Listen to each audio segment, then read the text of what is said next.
The early risers and those who maybe didn't party so hard last night.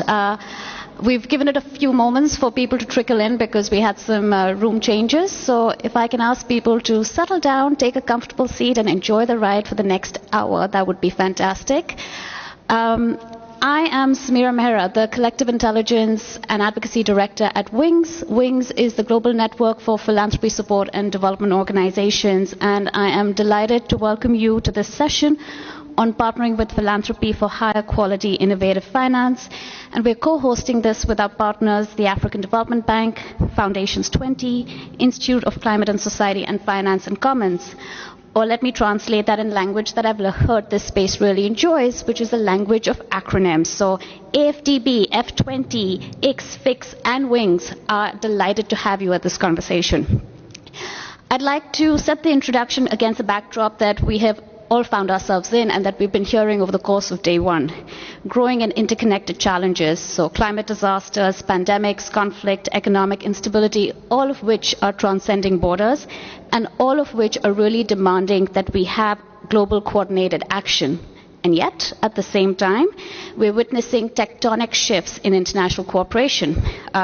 Development aid is shrinking at an alarming rate. It's not just developments this year with USAID cancellations, UK, Netherlands, Belgium cutting back on aid. This has been happening for the past few years. And what this means for philanthropy is that it's being increasingly called upon to step in. And while it can play a critical role, it simply cannot replace government commitments. So for us, these trends signal more than just a temporary funding gap. They signal a fundamental shift. And one of the shifts is that these complex challenges, these complex systems require coordination, and they require collaborations and coalitions that address root issues. So what we're really hearing, I think, is the need to shape a new vision, one that redefines how we finance solutions for common good. And that's where collaboration across sectors, government, private sector, civil society, and philanthropy really come into play, not only to bridge these gaps, but also set up for a more sustainable future. So what does this mean? So first, we need to expand the pool of available resources. It means that we need new models of financing, and we need more actors to be involved. And from the philanthropic sector, it means high net worth individuals, corporate foundations, global foundations to partner in structured financial projects. But it also means that we need to include the diversity of philanthropy, so independent philanthropy, community foundations, local philanthropy, which bring local knowledge, local networks, social capital, due diligence, capacity building experiments to build a pipeline of investable projects. Second, philanthropy can help address some of the criticisms that tools like blended finance receive. So one of the biggest criticisms out there is around transparency and accountability, and philanthropy can help bring civil society actors to the table and really show where funding is going. And at the same time, can really make sure that we're prioritizing social and environmental impact to make sure there isn't this case of impact washing and really making sure that funds are going where they're needed most. And in order for all of this cross-sector collaboration to happen at different levels, local, regional, and global, so that there is this translation and connection between local to global, is we need favorable conditions to make sure that partnerships like this can take place. And so with the case made for partnering, what does the current state of partnerships between public development banks and philanthropy really look like? We did a small research project. By no means does it give you the entire story, but it gives you a bit of a pulse. So we did a survey of 55 foundations with our partners, the Partnering Initiative and Louders Foundation. These 55 foundations distribute between 1 million and 50 million annually. And what we found is that while only 20% of foundations said they currently engage with PDBs, 31% plan to increase their collaborations, and yet nearly half remain uncertain about how to do so. The barriers were very clear. high transaction costs, lack of understanding of PDB structures and processes, and misaligned timelines. So this is where we need to come together. We need shared norms, strategies, practical tools, incubating, piloting ideas to really create a playbook and models of what effective collaboration can look like. And so today, this session is really about listening and learning from solutions that are already in the works. In this next hour, we brought together a group of speakers to share some of the cutting-edge projects that involve philanthropy in public-private philanthropy partnerships. And so I'm going to hand it over to our moderator, Sergio Guzma Sukodolski. He comes from the banking world, previously CEO of the Development Bank of Sao Paulo, CEO of the Development Bank of Minas Gerais, Director General at the New Development Bank in Shanghai. He is also a scholar, a critical thinker, and an extremely important thought partner for us as we figure out how we can make collaboration between philanthropy and public development banks happen more and with greater quality. Senior Fellow at the Milken Institute at the Brazilian Center for International Relations, SEBRI, and appointed as the Special Envoy for the Finance and Common Movement. Over to you, Sergio.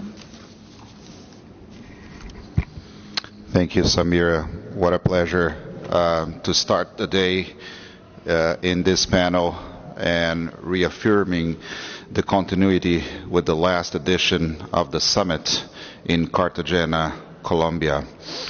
At that summit, Maria Neto and I wrote a paper together and had some of our colleagues around the table supporting it. We organized a panel that launched this conversation with networks like Latin Pacto, other Latin American philanthropies like Arapiaú, development banks, philanthropies from the global north, such as the Bezos Earth Fund, and many others. At that summit declaration, these kinds of partnerships were captured in terms of the summit agreeing to encourage public development banks to develop a pipeline of potential projects for joint initiatives to work with philanthropies, more private sector actors and philanthropies participating in blended finance mechanism. And the summit also called upon philanthropies to ensure that blended finance mechanisms take into account the local context and the perspective of civil society, and also to leverage the comparative advantage to enter successful collaborations with public development banks. The consensus now is that philanthropy's partnership with public development banks is not just desirable, but is a must. We live in very strange times, and we've been following all around the world attacks to development agencies, development banks, and happily we've been seeing some philanthropies upping their game and filling the gap, not only collaborating as always have done in innovative solutions to finance development and the challenges of our time, but really filling the gap during some troubled times. In this sense, we have here at the Financing Common more than 500 development banks of all shapes and sizes from all around the world.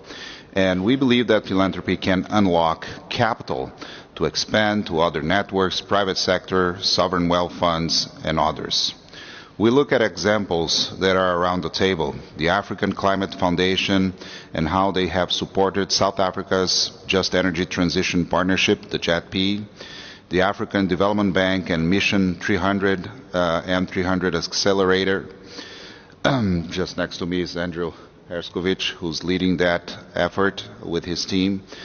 The Children's Investment Fund Foundation, which joined other philanthropy at the Global Energy Alliance for People and the Planet, GIAP, and so many other experiences and partnerships which we will discuss and learn more about today.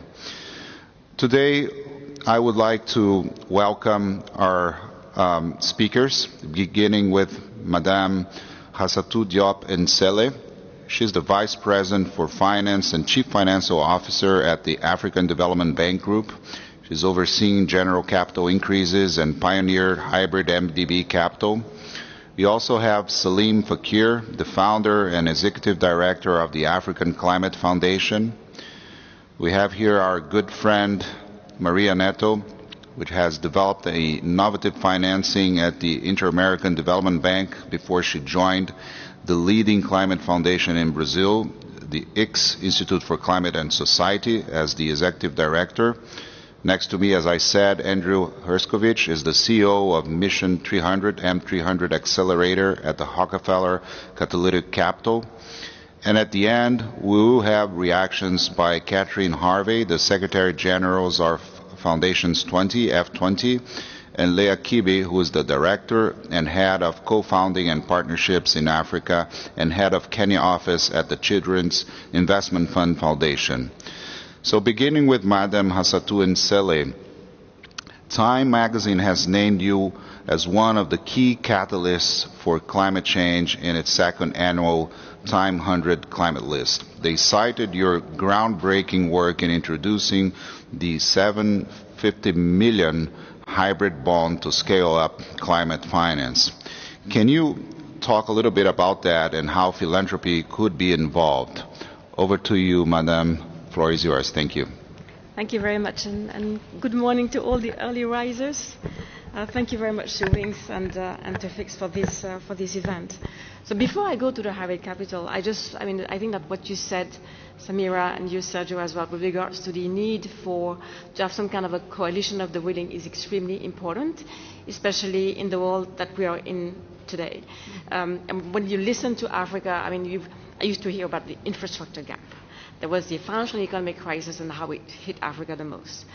We had food crisis 1, food crisis 2. We had COVID, inflation, etc. So it's like every year or every 2 or 3 years there is a black swan. And a black swan is supposed to be something that comes every 10 or 20 years, but there's been a flock of black swans, across Africa and the world. So I think that this is where we see we need to be innovative and we need to think outside of the box. And we need to also recognize that business as usual cannot happen anymore. And, philanthropies and MDBs have the same ultimate objective. And, working together is much more powerful and impactful than being alone, which is why that coalition between MDBs and philanthropies, foundation, etc., does make sense. And when I look at the resources, for example, that philanthropies and foundations are able to bring in, we're talking about, I think, $10–15 billion per year. On the world scale, it is limited. So every dollar has to count. Every dollar needs to have a multiplier impact, multiplier effect. And it's about, how do we make this catalytic? So, we've talked about the hybrid capital transaction that we did. It was a 3-year journey because it was an instrument that existed in the financial markets but never used by MDBs. So it was a journey for us, the African Development Bank, of understanding the instruments and seeing how we could adapt it. It was a journey as well for credit rating agencies because the teams that look at the instrument for financial markets were different and the context was totally different, so it had to be looked at. It was a journey for investors. It was a journey as well for the investment banks that we hired to work with us. So it took us 2 to 3 years to get where we were, but it was quite, and the reason why we looked at it is because we've been, since the beginning, at the vanguard of financial innovation. We have a formidable mandate and a limited capital. Actions are to be used only for social projects or for climate-related projects. Extremely successful. We decided to do $750 million, and we got demand for $6 billion. We had more than 250 investors, participating in the transaction, and basically it's the start of a new asset class, and something that we believe going forward is going to be part of the toolkit of MDBs, and we're seeing other institutions coming in. But it was also an important transaction in the sense that we were able to tap private capital in order to further our goals. Because usually we get the resources from the shareholders, public money, and that we leverage. But for the first time, we got private capital, which makes it a different transaction. And I need to thank the incredible team from the African Development Bank that was behind the scenes. There was resilience and commitment, but also everyone that worked around us. Thank you so much. This is a conversation. I will come back to you in a few minutes again. But now I would like to invite Mr. Salim Fakir from the African Climate Foundation and pose the first question. Good morning, Mr. Fakir. The African Climate Foundation supports and collaborates on the JETPs here in South Africa. As a key philanthropic partner, can you tell us a little bit about ACF, how it has played a convening role to help the government and private sector understand the expectations of each and bring these two sectors together? Sure. Can you hear me? Yeah, thanks. Morning, everybody, and it's a pleasure to be here. And Samira, thank you, and Casey, and for organizing and pulling this together with your partners. First, let me just highlight a few things about the philosophy of ACF. It was set up 4.5 years ago. We're moving from startup to more structured organization. I think the main philosophy for the establishment of ACF is to consolidate philanthropic funding on the continent. If you really look at all the climate foundations around the world, most of the funding went in regions that were outside of Africa. And the statistic is very clear. Before we started, it was only 2% of about $1 billion, which is ridiculous. It was about $30 million. It's gone to 5%. Hopefully that's because of ACF and other reasons. So that's a very important stat to bear in mind. The continent needs a lot more resources. We hear about the shutdown or closing down of other funding sources. That's becoming a major issue. It's a gap that philanthropy can't fill. So we have to work much more wisely and be able to use our scarce resources in a much more innovative way. I think the third thing is that because we have grant funding, we can take a little bit more risk in terms of the types of innovations we can drive. And that's very important because it's very hard for AFDB and other development finance institutions to do that. You have shareholders you have to answer to, and even also the private sector, that require returns. So a lot of our work is around learning by doing. So we're very happy to, and I can give many examples of how we can use our funding to experiment, but of course in a very cautious and judicious way, because we have to understand what we can catalyze. So we've taken the approach of really trying to focus less on project by project based approaches to more strategic, catalytic, transformative initiatives that can hopefully change the way a whole sector works. For example, in South Africa, it's the electricity sector. And that was pretty much the reasons why the early phase of the design of the South African JETP, it was called other names, by the way. I don't want to go into you can read stuff about that on the internet, was designed to look at the transformation of the South African electricity sector in order to be able to decarbonize it in a very radical way through injections of larger pools of capital. But in order for that to happen, you needed to have very clear design features, very clear case to be made, investment case that's linked to and nationally determined contribution ambition. So what I think has happened over time is that we've been able to transform the way NDCs work.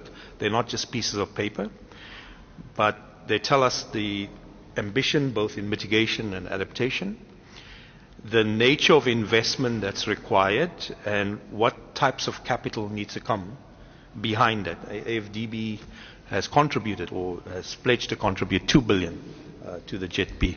I hope that's still on. But that's the kind of approach that we've taken. In the time we've worked with our partners, the Presidential Climate Commission, the President's Office, and many others, including the IPG group, which involves bilateral governments, we have been able to scale up not only the institutional capability, the technical capability to deliver the investment that is required to be implemented and to be invested in different portfolio of projects. ACF, as a result of that learning and that experience, that experimentation, has oriented its own work towards what we call investment platforms. So we don't call it country platforms, we call it investment platforms, that is designed to find ways in which we can do similar types of things in other countries. So we are operating at the moment in 10 countries, where we're looking at both mitigation and adaptation. It's not terms I like using, but it's the climate language, let's put it that way. It's really what those investment platforms are really trying to tie new sources of capital, let's call them climate finance, linked to economic goals of a country, because all these countries are going through debt distress. They require new sources of growth, new sources of capital that can catalyze growth, and they need to diversify their economies. It's very important that we understand that, because many of them are resource dependent, and that's one of the reasons why their economies are the way they are. They extract resources, they export it, and our goal is really to use the investment platform strategies, if we can attract capital from other partners outside of Africa that are looking for new investment opportunities on a continent that requires a lot of infrastructure, that requires build new cities, it has a young population, it has to increase digital access, it needs more manufacturing capacity, increase electrification. All of those things are needed, and you can use the climate lens to support those goals through a strong development agenda. The only way to do that, in my view, is not some more campaigns and advocacy, but really to do real work on the ground, real economy work, and to use the investment platform strategies to define the investment needs, the type of projects that are potentially bankable. There's a lot of projects that need to be financed, but to structure it around a strategic goal rather than just small projects that are living in isolation of the bigger picture. For making grant investments in 28 countries at the moment, and we have a team of about 40 people, which is still expanding. And ACF just finally has two components. The one is this grant investments that we can do at risk. At the same time, once we initiate a lot of investment initiatives across various parts of the continent, there's also a request for us to fiscal host funds on behalf of other funders. And that's an expanding, if you want, business of ACF. So a good example of that, some of our partners, for example, a key component, because we are so focused on driving new investments, there are certain types of technical skills we require that can come from our NDB partners. We also have developed a network using the services of the Allied Talent Partnership, which is a Three Canes philanthropic initiative that sources for 2 to 3 months technical assistance for governments in different regions. For example, at the moment we have a transaction advisor that's supporting the Senegal Sovereign Fund, FONSIS, to capitalize a new fund on renewable energy and efficiency. And those are kinds of examples of things that we can do. But using very scarce philanthropic resources to leverage higher and larger pools of funds. Thanks. Yeah. Thank you so much. Now, Maria Neto, you've been Executive Director of the Institute for Climate and Society in Brazil. You've been working with BNDES, with the Inter-American Development Banks, other development banks, not only in Brazil but elsewhere, in many different topics. One of them, a major theme, is the country platforms. As a matter of fact, you just hosted a two-day workshop on the sidelines of this Financing Common Summit here in Cape Town on that theme. What do you hope to achieve this cross-sector collaboration? What kind of actors have you been able to mobilize? And of course, being in Brazil in the run-up to COP30, what do you expect for this year in terms of unrolling and in terms of the portfolio of the work that your institution is doing? And I'm very proud to be part of the board, so over to you. Thank you, Sergio, and it's really a pleasure to be here again with Wings and to have again in the Financing Common a follow-up on the role of philanthropies and public banks, how we can collaborate. A couple of things. I think in terms of philanthropy, I think as Salim was saying, our role is of course not to resolve everything, but is to be very incisive on where we can have a difference, make a difference. And in particular in this area of trying to scale ambition on climate change. My philanthropy is more focusing on climate change and how climate change is related to development. A big thing that's coming is precisely, I would say, as overall topic, is we can't see anymore the problems of climate impacts, the opportunities in terms of what we need to do for changing development patterns, as climate just being an environmental issue or additional issue. It has to be mainstreamed in the way we conceive development. So I think this is a very important topic for philanthropies to think, but also for public banks to think about how we work together in actually talking about new development patterns, how we talk together on how we are integrating the cost of impacts of climate change on the day-to-day lives and so on.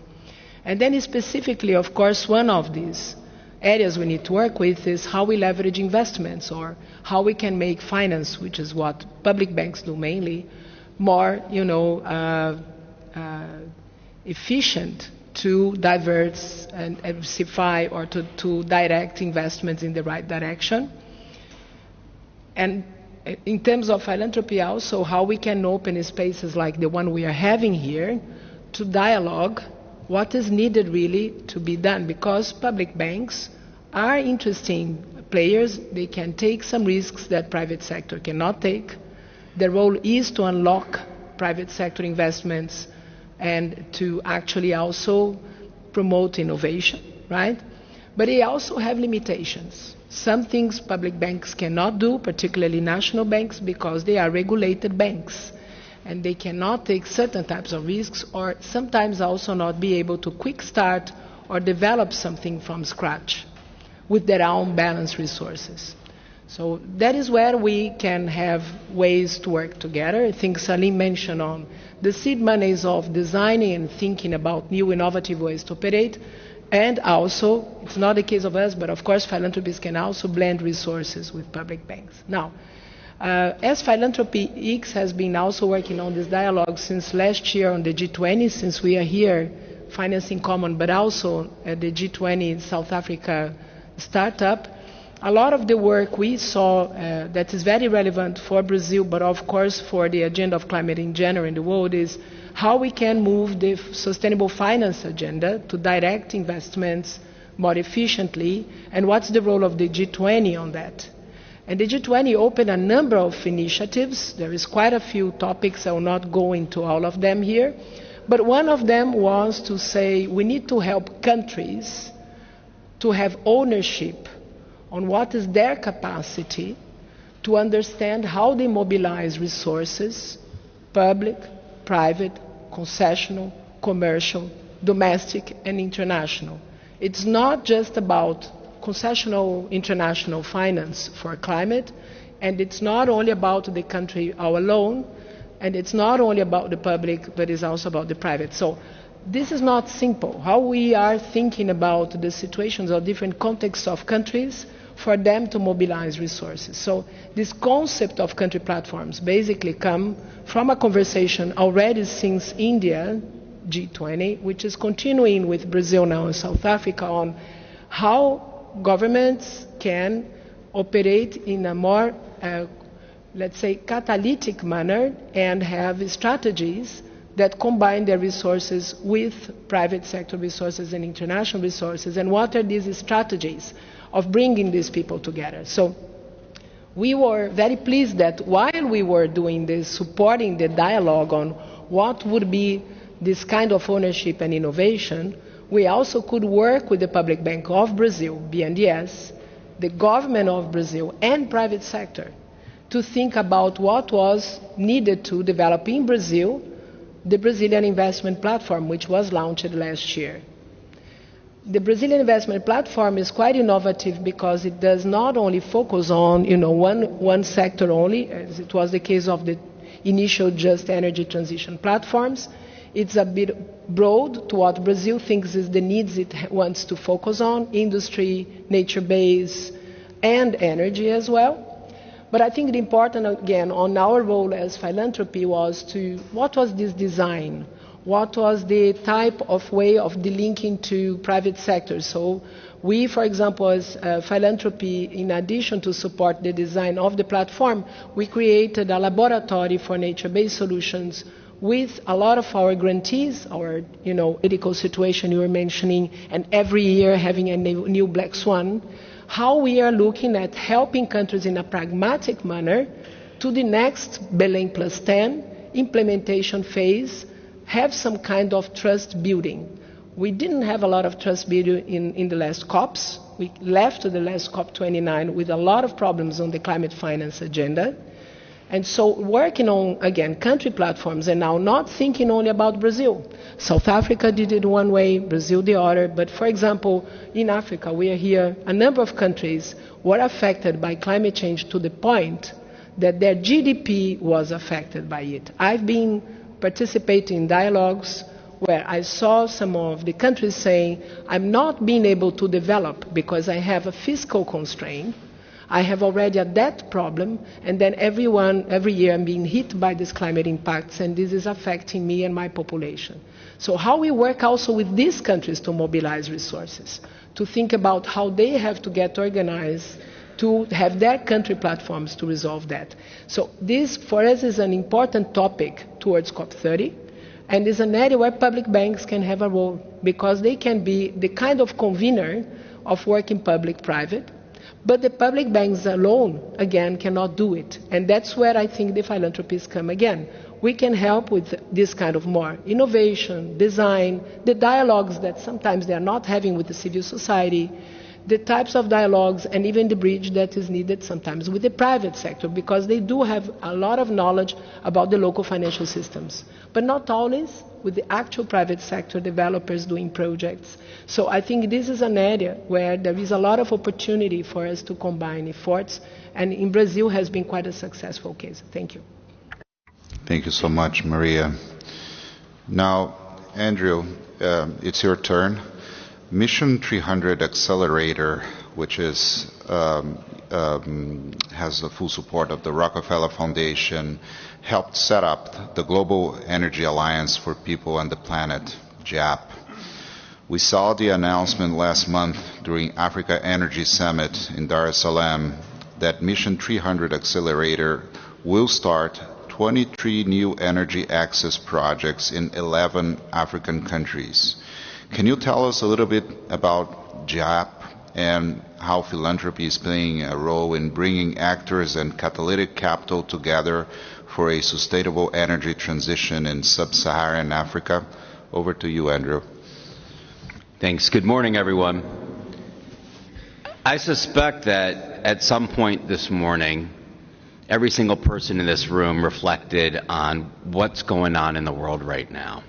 How did we get to the point where there's so many people who just don't seem to really care about other people in the world. We're watching foreign assistance basically disappear from a lot of countries, and I think a lot of us are questioning the values of human beings and everything that got us into what we're doing right now, that drove us into this profession. We're wondering how our neighbors can feel this way.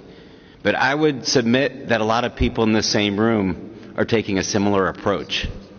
And what I mean by that is we're so heavily focused on the climate agenda and carbon emissions that we're forgetting about climate justice. We're forgetting about the people, the 600 million people on the African continent who don't have access to electricity, who don't really care about emissions, and they're not responsible for them. And they don't have the ability to even communicate about what climate justice means to them because they don't have electricity, they don't have a light bulb, they don't have internet, they don't have any of these things. And so when we talk about Mission 300 is 100% about climate justice, and every foundation out there that's working on climate has a role to play in eliminating energy poverty and solving this completely solvable problem. The Rockefeller Foundation, along with several other foundations, a few years ago created the Global Energy Alliance for People and Planet. And for the last few years, it's been heavily focused on the planet part, like many people in this room. And now we're getting caught up on the people part. And we've been working closely with the African Development Bank, the World Bank, Sustainable Energy for All, which is in charge of trying to drive SDG 7. And we're going to try to solve this problem, not through crazy innovative solutions, but by doing exactly what the Global South is calling for in changing the global financial architecture. We're seeing an unprecedented amount of IDA funding, African Development Fund money, which is basically cheap money. That's what countries need. They need inexpensive capital. We don't have to create complicated financing mechanisms. We need low interest and no interest loans. We look at development finance institutions, many that are in this room, and I've been a big supporter and a big critic of the structuring of the DFIs and the MDBs, because none of them should be structured in a way to really be focusing on making money. The role is lost on this innovative transaction. Should it be philanthropy? It's really not the role of philanthropy to do that. It's the role of development institutions to do that. But philanthropies, because they've come forward in such a big way, in so many ways, we give them public institutions a pass.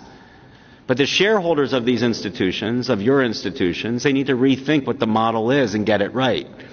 One of the things that we're doing with Mission 300 is we're supporting the IFC and creating an equity fund that will invest in distributed renewable energy, because that's the only way that we're going to get to many of the people who don't have access to electricity.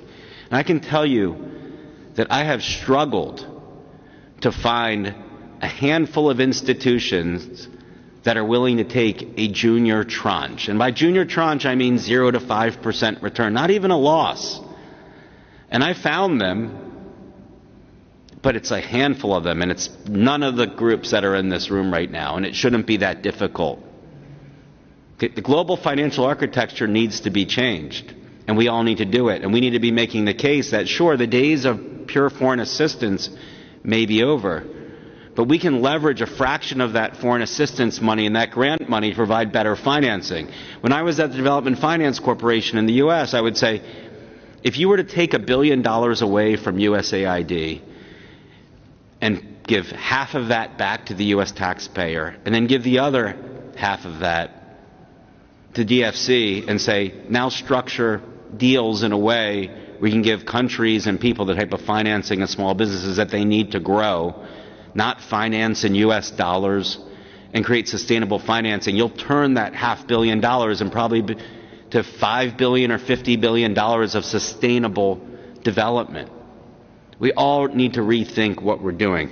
That's what we're doing with Mission 300. The accelerator is helping the World Bank and the African Development Bank, which have 130 projects identified that will lead to energy access for 300 million people by 2030. We're helping plug the gaps.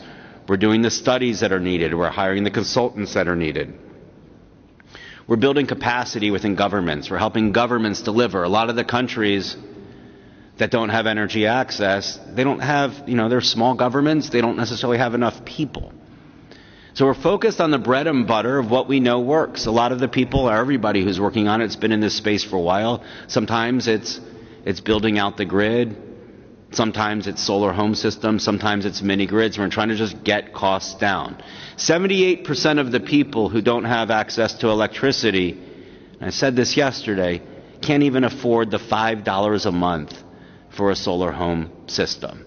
So if we think that we're going to use our financing tools in a business as usual way to solve this problem, we're not. And it doesn't fall on philanthropy to solve this problem. It falls on the public institutions to do this. We care about our neighbors.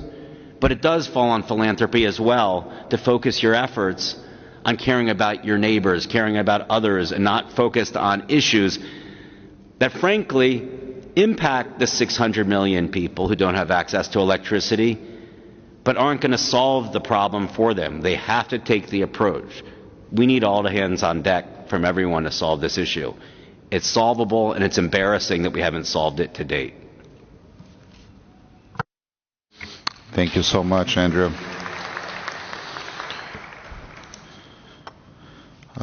We don't have much time, and there is a possibility that we're kicked out, although I would like to spend all day here talking about the topics. I will give you the floor again, Madam Anseli, and then afterwards I will invite our two very prestigious commentators, Leah and Catherine, to also interview. The floor is yours, Madam Anseli. Thank you. Thank you very much. And I just wanted to react to what Andrew said. I think that there are no boxes about what we should do, what we shouldn't do. What we have is an objective, we have a goal. And how do we get there? So whatever we've done, some of it have worked and some of it hasn't worked. So we need to be innovative and find ways to get to that target. And today, that work is even more difficult because of the current situation that we're facing. The amount of resources that we thought we were going to have at one point in time are going to be different. So do we sit back and say we don't do it? Absolutely not. It's about reinventing ourselves and reinventing how we work together. And again, for the philanthropies, they have a role to play. And the resources, and I really like what I heard about catalytic. You talked about incisive, enabler, etc. And coming together is going to get us there. And I realized that I did not respond to your questions about philanthropies and hybrid capital. They can help. And here we want to have a demonstration effect. It's about inciting countries also to use that instrument. It's about having an instrument that makes sense in terms of cost. And we've been working with philanthropies, engaging more with them and understand. But it's again, they're a journey, a learning process, indicating about what the instrument and understanding how we can make better use of it. Thank you. Thank you so much. I'd like to invite Leah Kibi. She's with the Children's Investment Fund Foundation to join the conversation and also intervene here. Leah, the floor is yours. Thank you so much. Those were very insightful elements, and I think what is significantly enabling here is that we're speaking to actual live realities and case studies. M300 is a reality. The FDB hybrid capital conversation is a reality. The Africa Climate Foundation is a reality, and I think the role of such conversations is to bring the dialogues together. It's two frames of what I'm taking away, and the role of philanthropy to really try advance this quality of innovative financing. I'm asking myself, have we landed with the enablers? Because I think these enablers, what I'm hearing across is there's still pockets of fragmented capital, there's still information asymmetry, and potentially what are the enablers that can really get us navigating these two dimensions, which potentially don't get us to the scale, the speed, and the impact that we are looking for. I think part of the enablers as we speak on the fragmentation of capital or the information asymmetry is a bit more focused on how we're bringing forward the projects, how we're bringing forward these big ideas that need to be invested, and what does core design look like with local partners. I think the other question that we also putting forward on the table is we've rallied philanthropic capital alongside de-risking spaces, but I'm asking myself, is it de-risking plus? Because the role of just playing a de-risking role will not potentially bring the full scale of sustainability of financing. So we could blend as much as we could, but if our razor focus is not on a case of sustainability, which is my second point, then we will still find ourselves in having some sort of a reaction play for Africa. And as you mentioned, if aid moves out, what is Africa doing? You know, so how are we then using philanthropic capital to really start pathways of de-risking plus? And that plus sign is what brings me to my second point, which is sustainability. And I think all the panelists have mentioned it in one way or another. I've had the play of ownership, and that's where we're bringing the country investment platforms and really making sure that we are plugging in very particular plays that are responsive to the different governments. You know, with Africa, 54 countries, it's not a one-size-fits-all. And that's why the country investment platforms, I think, for me, are quite exciting. When I come again to sustainability, I'm asking myself speed. And speed means you have to be at a level that brings systemic change. I think the M300 is quite exciting because you have to really level up. The small fragmented conversations won't get us there. And so really looking at some of these scalable and very systemic direction places, but also appreciating that there's a role of innovation and looking at what does that balance look like.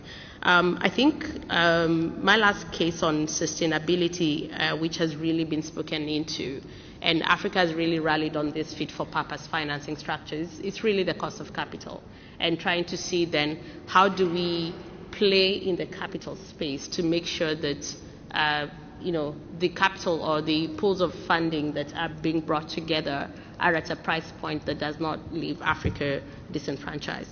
My last point is that in the whole development impact play, I think we really have to anchor economic growth and trade. That's what becomes the last level of sustainability. Development will not be about a single conversation if you're not really bringing the nexus of trade and growth alongside it. So those are my key takeaways, and thank you so much.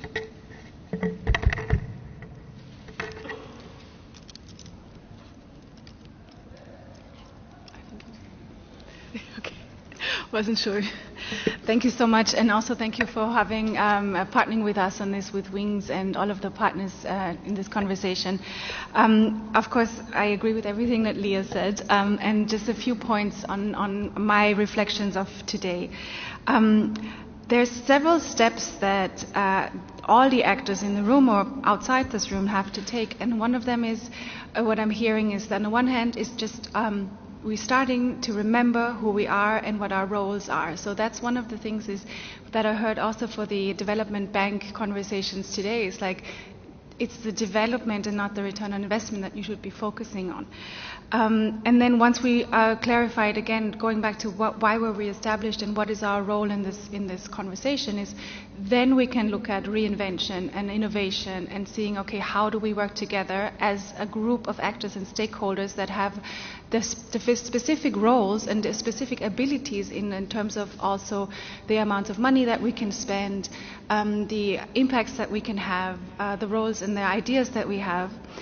And for that, I think we need this continuation of these open conversations that we're having here, where we have a trusted environment, where we can really come in and say, okay, here, this is my boundary, this is how far I can go with what I can do, and this is where I need you to step in, and this is how we can actually then develop the kind of collaboration that we need in a space that is currently so geopolitically charged, and we are seeing these shifts and these transformations around aid and the development financing and who is paying for what and how can we get the private sector in. I think the conversation of including private sector in these conversations is not a new one. We've been talking about this for decades. So it is time, and it is kind of embarrassing that we haven't been able to solve these kinds of problems yet. One of the things, and I also agree here with Leo and Leah and with the other speakers in the room, is that the country platforms or investment platforms, and however you want to name them, are a very good start because it will help us think more systemically and holistically when it comes to the different topics that we all are trying to solve at the same time. And here I'm hearing again also Maria saying that we need to, for example, climate needs to be mainstreamed. It does affect every aspect of a development cooperation and every aspect of economic development. So we really have to make sure that if we have these country platforms and if we do them well and if we define them and describe them in a way that people understand what we mean, then I can see a lot of potential in this to move forward. And then the last point, and this goes back to the Finance in Common Summit, but also the activities that we're looking in this year. We have the Finance for Development conference coming up in the summer, European summer. And so there's definitely still a lot of space of reforming when it comes to the international financial architecture to develop better systems of access to climate, to capital, the cost of capital, making it easier for countries but also individual stakeholders, grassroots organizations, funds, feminist funds, indigenous funds to actually access the climate finance that is out there and that is still untapped. So there's still a lot of potential there that we can work together. But yeah, I'll leave it at that. Thank you very much for having us. And back to, I don't know, Sergio or Samira. Thank you. Thank you. Thank you so much. I see that we have another panel after us. I know we are all sad. As I said, we could continue this all day. I think some of us can meet outside and continue the conversation. In any ways, this is an ongoing dialogue. It started in Cartagena, Colombia, also a beautiful city at the previous fixed edition. As I said in the beginning, Maria and I published a paper called Philanthropies and Public Development Banks No Longer Strangers.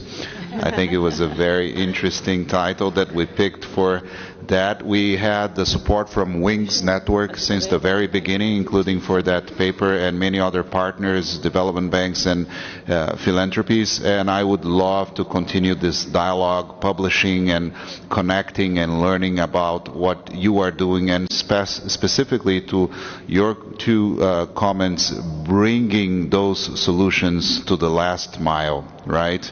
All of us are, many of us are working very close to the terrain. Many of us are working with institutions that have very low rating, that have, very expensive cost of capital, very expensive access to technology and solutions to really make those resources reach where they need to reach. And the solutions that we've been discussing and the projects that have been presented here today really give us hope and also an opportunity for knowledge transfer and all kinds of collaborations, which is our end goal. This is the main theme behind the Finance in Common initiative and specifically this ongoing dialogue. So thank you everyone, especially those who were part of the panel and those who are here with us today. It's a wrap. And I hope you enjoy the rest of the Finance in Common Summit here in Cape Town. Thank you. Thank you. Nice to meet you. Nice meeting you as well. I'm a good friend of Gareth Phillips. Oh.